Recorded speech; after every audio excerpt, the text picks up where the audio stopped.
folks. Today I got the special privilege of being with Karl here. I have met Karl.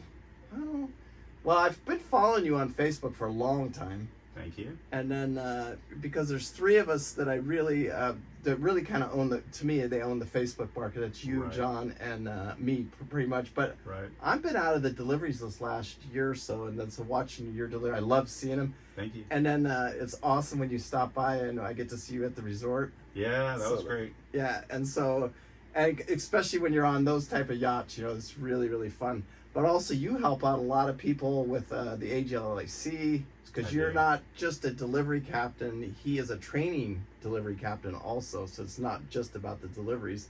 And you've told me you've done the loop how many times? Almost 7 Woo! on different people's boats. Yeah, that's right, going around the loop.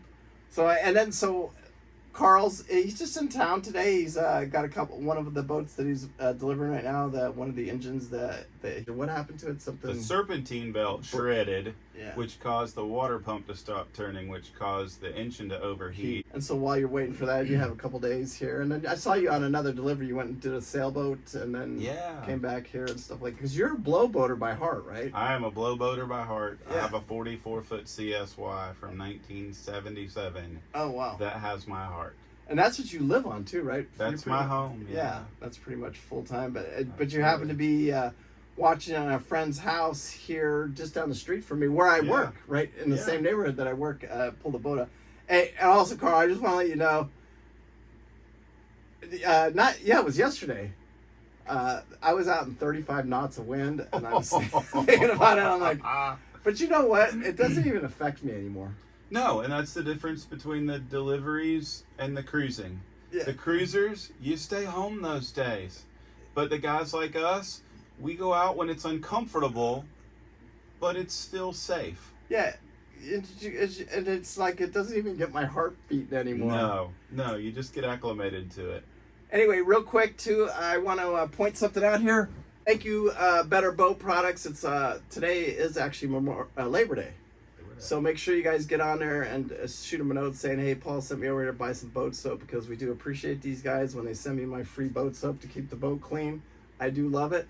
And then why I'm thinking about all this is I got my Folded Metal t-shirt on here because Jeff Keys over at Folded Metal, the owner of it, sent me a t-shirt. But what's really cool about them is they'll make you any custom part you want. He has a laser, so these guys that want to build these custom dashes, he can do it with the plexi or the metal or aluminum or anything you want like that. So anybody needs any type of work like that, or he looks for all kinds of different contracts for cutting metals, pipes, anything like that. So anybody knows anybody, hey, let me know and we'll get you hooked up with Jeff. And he does pay me a commission when I was doing the loop. Me and him invented a little part for some UTVs. And I got commissions off those the entire time I was doing the loop, so it was freaking awesome. It was like literally every 3 months I would get a paycheck for $500 or $600 or $700, so it was really nice. Do you know what I'm saying? Keep the cruising kitty going. Yeah, it did. It worked really nice. So make sure you guys check out Folded Metal, foldedmetal.com. And before we get started here, in today's video, I really want to talk to Karl because what we were talking yesterday, like, it's not that my videos are negative, they're just realistic. Amen. And I keep them real, you know, because I think it's important that people understand, you know, that when you buy a boat and you spend, I don't care if it's $300,000, I don't care if it's $500,000, I don't care if it's $1 million. That boat more than likely was sold for a reason, and sometimes they get neglected, especially at the end of their lives. And so we talk a lot about that and how, and you're out there, you live it, because you get in there, you throw the throttles down, and when you break a belt or an engine overheats, it happens just about, not on every delivery, but it happens on more than you'd like it to probably happen to on. Absolutely. And it's the stuff we talk about, but today I really want to talk about the positive things of why I have salt in my blood, basically, and why I love it. Because it's not just about the AGLAC and doing America's Great Loop. There's other reasons to own a boat and be out here on the water. And one of them for me, I just want to share one experience with you guys, and I'll show you a little video, a clip of that day. But I was doing a crossing from, we were actually left Panama City. And this is just me when I'm doing a delivery. I'll shoot out the first weather window I get. I don't care when I'm going down there, and then I shoot over to go in Tampa Bay. just because, especially when the crab pots are out, because then it eliminates all the crab pots and everything like that. So anyway, we shoot out Panama City, a little tiny bit roughness, but then the next day we get up and it is freaking absolutely gorgeous out. Slick, calm. And the water was so blue and so crystal clear. And it was about right around lunchtime, and these dolphins came up and started playing around the boat. And I got to show you guys this video because it was just amazing. And it was like, oh my God, this doesn't even look real. It doesn't feel real. It felt like I was in like Avatar or something like that. And then for me, even just the other night, just check this sunset out right here. Or even like I was coming up on the resort that I work at, and the moon was absolutely lit perfect. Oh, yeah. And then this picture I got of the resort pulling in here, oh, it's just absolutely gorgeous. And then the sunsets over there, where especially where not even where I work. I was telling you another story about I was coming out of Marco Island. Mm-hmm. And it was a cloudy. It was early in the morning, and I'm thinking, oh God, where's my sunrise? I want to see a beautiful sunrise, and I wasn't seeing it. But I looked over on the side. I'll show you this picture right here, and the clouds just kind of opened up, and the sun came out. It was this bright red because we get a lot of these bright reds because of the dust from the Sierra dust, right? Yeah. And so it was absolutely gorgeous. And I look over there, and just the water, the way that reflected off the top of the water, it was just absolutely gorgeous. Give me one or two of yours. Actually, one of my best was being tied up there at Little Palm, and you watch the sun go down to the west, and you have this magnificent sunset over the ocean. And the next morning you wake up and you look off the other side of the boat, and there's the sunrise coming up right in front of you. And we never even moved. We never left the dock. It was just magnificent pictures from both sides. I would say we probably get some of just world-class sunsets there. Oh, yeah. And even the sunrise is just unbelievable. One of my favorite places for sunrises, I don't know why. I don't know if it's because you're over in that hemisphere or whatever, but with Lake Huron. Mm-hmm. I mean, I just remember that lake. We got really lucky in the Great Lakes when we were doing it on my personal boat. Yeah. And I remember the sunrises on Huron were absolutely just gorgeous. Absolutely some of the most beautiful sunrises in the world. It was just like, but dude, I think the boating, and again, I'm not going to get back into the realism of the boating, but a lot of it is, it's taken out of the hands of some of the people that, would think that they could afford a boat. They can't now because of the inflation and everything like that, but it's worth it for the guys that can get out there. But I think it's almost, if you can't get out there and captain your boat, and you can't get out there and work on your boat, you're not going to get some of these sunrises and sunsets. And I think at the end of the day in life, what do we live for? You know what I'm saying? I think it's important to see these things, and they're so beautiful. It's just, I think it's a big part of why we're here. You know what I'm saying? You gotta believe it certainly is for us. Yeah, there's nothing in the world like being out at sea and the stars are out. There's no lights around you, so there's more stars than you ever dreamed existed. And then, it's nighttime, but it's never really as dark as you think it's going to be out there. No. You can always see around you. And then as the sky just starts lightening up, that's my favorite time, is 3 to 6 a.m. That's my favorite shift. You can kind of see that, the eclipse of that, of the darkness, and then the light starting to fill up, and then those when those clear nights. Yeah. Oh,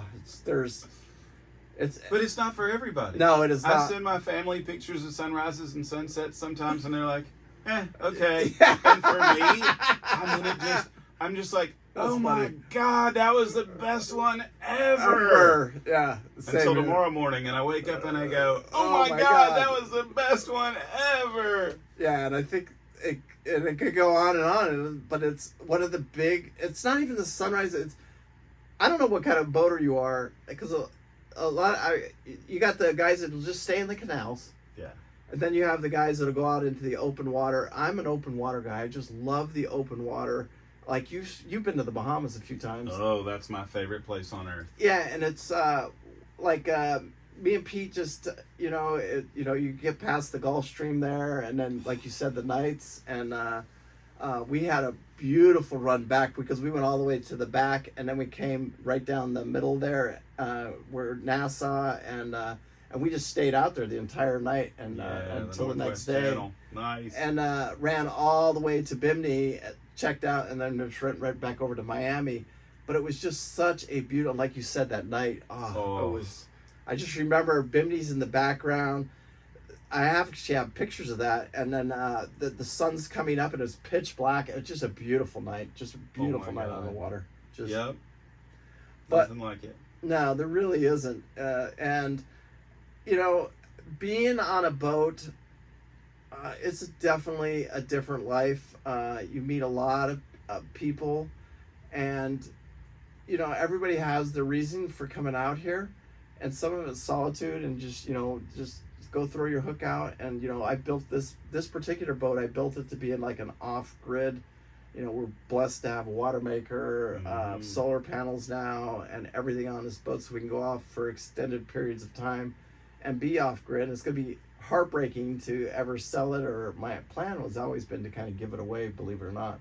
I don't know if that'll ever happen or how it ever transpires, but I got super, super lucky with Southern Estate. It was probably one of the luckiest things that ever happened to me in my life, and I feel blessed that that I got this boat, and then I feel like the spirit of the boat and what the owner intended it for, we did it. Do you know what I'm saying? And keeping it out there, because he took it over to the Bahamas. He took it over to he tried to do America's Great Loop in it. So he was getting the boat ready when me and Pete actually bought it, because they had to split the mast up front and put the hinge on it so that they could lay it down to get under a couple of those bridges. Right. Because we're over 19.6 with the mast up, but we can lower the mast, and that was something he was working on. So the old man didn't get to go do the America's Great Loop in it, but we got to do the loop in it for him. And then we've taken it back to the Bahamas, and then another 2,000, and maybe not. Maybe I've only done about 10,000 miles on this boat, but that's still long ways on a boat. Long ways. A lot of things to see, a lot of people to meet. And another thing that I do, Carl, I don't know how you are, but I keep my boat maintained, so we don't have the mechanical issues and the breakdowns and all that kind of drama, because keeping them maintained and stuff like that, it really does make a difference. And so we don't have to do it. We spend the money up front, and then we don't have to deal with it in the end, if that makes sense. Absolutely. So it's just one of my things. That's what I do. So, well, that's the way everybody needs to do it. My dad laughs at me. He thinks it's funny. Son, does every boat you get on break down? Yeah, Dad, pretty much. Pretty much. They've been sitting for 2 or 3 years. When an owner decides to sell a boat, what do? They quit doing maintenance, because every dollar they spend, they're not going to get back. Yeah. So your boat might pass a survey and a sea trial, but chances are the fuel hadn't been polished, the filters hadn't been changed, the belts, the hoses, they're old, they're drying out, and maybe they're good enough for a survey or a sea trial. But you put one of us on your boat, the first day we run 10 hours, which is more than it's run in 2 or 3 years. Yeah, we're going to have little hiccups. We're going to have little problems. So your choices are do the maintenance, do the routine stuff ahead of time before the delivery, so that you don't break down somewhere and sit for weeks waiting for parts while Paul or I are on the boat waiting for that with you. Go ahead and take care of that stuff ahead of time. Yeah, if you do it, it's just a huge, because then it makes those sunrises, those sunsets, everything just that much more enjoyable. And it's hard to explain to people, because you don't feel that feeling of, because a twin engine, turbocharged twin engine, you're looking at pretty much minimum of 10 grand. Oh yeah. And then by the time you go through the coolers, the belts, and a few hoses, that's not a lot of work on them. And a lot of people don't understand that, and they don't spend it, and they're gonna spend it. But doing that 10 grand saves you 25 grand down the road. Yeah, it does. It really does. And the heartaches and the headaches, you can't put a price on that. When you do the maintenance ahead of time and you keep your boat maintained, it costs you a little bit.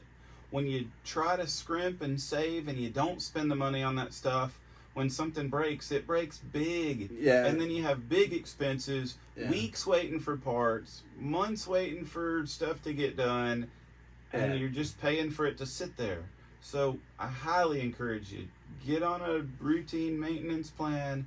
When you first buy your boat, get everything taken care of right up front. Yeah. No matter what they tell you, just go ahead and do it. Belts, hoses, filters, impellers, get the fuel polished, get the oil changed, the transmission fluid changed. Do your oil samples and your transmission fluid samples so you have a baseline for down the road. Yeah, all of it. Just spend a little extra up front, and it saves you a whole lot down the road. Yeah. Hey, and if anybody's looking for and needs Karl does the long distance. Like he's done.